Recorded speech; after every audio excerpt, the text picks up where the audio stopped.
থানায় হুমায়ুন কবির আর তার বাড়িতে পৌঁছলো পুলিশ। রেজিনগর থানায় হুমায়ুন কবির হাজিরা দিলেন। বিজেপিকে হুমকি মামলায় আমজনতা উন্নয়ন পার্টির বিধায়কের হাজিরা। অন্যদিকে ওসিকে আক্রমণে শক্তিপুর থানাতেও তলব করা হয় হুমায়ুন কবিরকে। প্রথম তলবে হাজিরা দেননি হুমায়ুন কবির, তাই দ্বিতীয়বার নোটিশ ধরানো হলো তাকে। আমজনতা উন্নয়ন পার্টির বিধায়কের বাড়িতে নোটিশ দিল শক্তিপুর থানার পুলিশ। 19 তারিখ শক্তিপুর থানায় হুমায়ুন কবিরকে ফের তলব করা হয়েছে। পাশাপাশি দুটো ছবি দেখতে পাচ্ছেন, একদিকে যখন রেজিনগর থানায় হুমায়ুন কবির হাজিরা দিচ্ছেন, দ্বিতীয়বার হাজিরা দিচ্ছেন, তখন তারই বাড়িতে পৌঁছে গেল শক্তিপুর থানার পুলিশ। ওসিকে হুমকি মামলা এর আগে তলব করা হয়েছিল হুমায়ুন কবিরকে, কিন্তু তিনি হাজিরা দেননি এবং হাজিরা দেবেন না সেটা সাফ জানিয়েও দিয়েছিলেন। আর তাই দ্বিতীয়বার নোটিশ পাঠানোর জন্য তার বাড়িতে পৌঁছে গেল পুলিশ। আর এবার তাকে 19 তারিখ শক্তিপুর থানায় আবার তলব করা হয়েছে।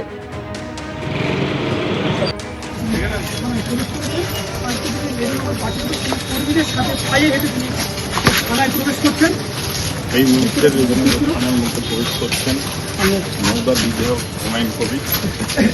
7 তারিখে আবার 14 তারিখে তাকে হাজিরা দেওয়ার জন্য বলা হয়েছিল এবং আজকে রেজিনগর থানায় 4 তারিখে যেদিনকে থানায় অ্যাটেন্ডেন্স দিয়েছিলাম সেদিনকেই প্রায় 4 ঘন্টা জিজ্ঞাসাবাদের পরে আবার 14/7 আজকের তারিখে আবার পুনরায় হাজিরা দেওয়ার জন্য বলেছে। শক্তিপুর লাগাতার ভাবে শক্তিপুর 176 নম্বর কেস ডেটেড 26/6/2026, সেই কেসে এফআইআর নেম ছিলাম আমি।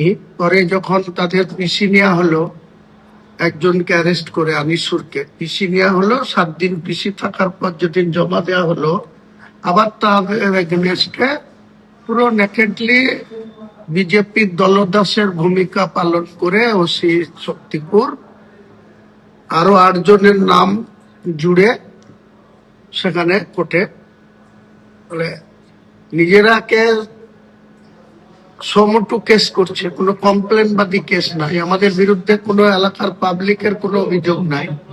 কিন্তু পুলিশ এটা নেকেডলি বিজেপির দালালি করে বিজেপির কাছে খুশি থাকার জন্য, বিজেপি সরকারের কাছে প্রাইজ পোস্টিং নেওয়ার জন্য এসব কাজ করছে। বিজেপিকে হুমকি মামলায় হুমায়ুন কবিরের রেজিনগর থানায় দ্বিতীয়বার হাজিরা। কিন্তু কি বলেছিলেন হুমায়ুন কবির যার জন্য তাকে তলব করা হয়েছে এবং দ্বিতীয়বার রেজিনগর থানায় হাজিরা দিচ্ছেন হুমায়ুন কবির? কি বলেছিলেন সেদিন দেখুন। আমি যেদিন ময়দানে মুসলমানদের নিয়ে নেমে যাব না, সেদিন এমন সাটা ভাঙা মাছ শুরু করব যে আপনাদের পতাকা বহন করার লোক থাকবে না। আমি শুভেন্দু অধিকারীকে সেদিন বলেছি যে আপনি ভোটে জিতেছেন, আপনার দল জিতেছে, খুব ভালো কথা, কিন্তু মুর্শিদাবাদে আস্ফালনটা একটু কম করতে বলেন। কেস ওরকম কেস আমাদের বহুবার জেল খাটা আছে। আমি বলেছি আমার লিমিট যেদিন ক্রস হয়ে যায় না, মাথা যেদিন টাওয়ার গরম হয়ে যায়, সেদিন আমি ও এসপিও বুঝবো না, ও চিফ মিনিস্টারও বুঝবো না, আর কে কোথায় থাকলো আর কে কোথায় থাকলো না সব কিছু বুঝবো না। হুমায়ুন কবির এখানেই থেমে থাকেননি, এমনকি শক্তিপুর থানার ওসিকে পর্যন্ত হুঁশিয়ারি দিয়েছিলেন হুমায়ুন কবির, যে জন্য দ্বিতীয়বার তলব করা হয়েছে শক্তিপুর থানায়, যাকে 19 তারিখে ফের তাকে হাজির হবার জন্য ডেকে পাঠানো হয়েছে পুলিশকে হুমকি দিয়ে। সেদিন হুমায়ুন কবির কি বলেছিলেন দেখুন। এই ওসিকে যাতে সরানো শুধু না, একবারে ওকে যে পোস্টিং দিতে হয়, যদি না দেয় 10,000 লোক নিয়ে থানা ঘিরে একে কলার ধরে থানা থেকে বের করবো, কারো বাপের ক্ষমতা থাকে তো আমাকে রুখে নেবে। এই শক্তিপুরের ওসিকে হচ্ছে মানুষের বাচ্চা না, একদম হারামখোর, একদম বেঈমান, একদম সাম্প্রদায়িক লোক। আর এই হুমকি ভাষণ নিয়ে বিধানসভায় দাঁড়িয়ে কড়া বিবৃতি দিয়েছিলেন রাজ্যের মুখ্যমন্ত্রী Suvendu Adhikari. Enough is enough বলেছিলেন সেদিন। কি বলেছিলেন দেখুন।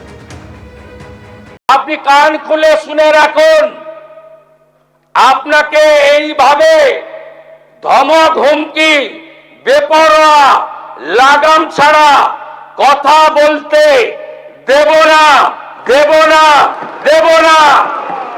এই ধরনের কথা প্রত্যাহার করার এবং ভবিষ্যতে এই ধরনের কথা বলার আগে 25 বার ভাবার হুঁশিয়ারি দিয়ে আমি সবাকে আশ্বস্ত করছি। আপনারা ভাবছেন কেস হয়েছে, অ্যাকশন কবে হবে? যারা ওকে ডেকেছিল এই সভাতে তাদেরকে আগে তুলব, তারপরে আপনার কাছে যাব। যা করার করব, আমি আশ্বস্ত করছি আপনাদের। আপনি ধরে রাখুন, এটা ওর শেষ বক্তব্য, ধরে রাখতে পারেন। এ সরকার আইনের শাসন প্রতিষ্ঠা করবে, গুন্ডাদের শাসন সমাপ্ত করবে, নিশ্চিন্ত থাকুন। এবিপি আনন্দ, এগিয়ে থাকে, এগিয়ে রাখে।